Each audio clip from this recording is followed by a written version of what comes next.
one important change for UGC NET examination.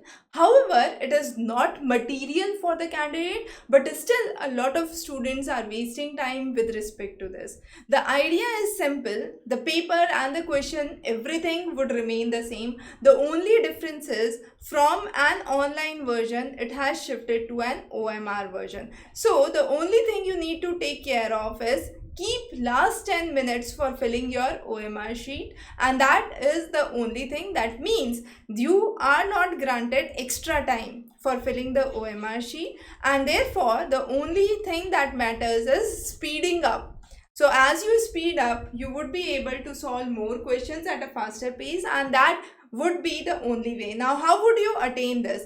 The only good idea to go for it is practice. The more you practice, the better it goes. And you can have simple printouts for plain OMR sheets, which are available online in a lot of Google Images. You can just have those downloaded and just attempt the questions online or offline in whatever means, but fill the OMR sheet and reserve the last 10 minutes for filling the OMR sheet. That's really important, because that would ensure that there is no cutting, no changes that you are doing, and finally you are able to attempt the question in the correct way. Another important thing is solving past papers. So far, there were multiple sets of papers that were conducted specifically for paper 1.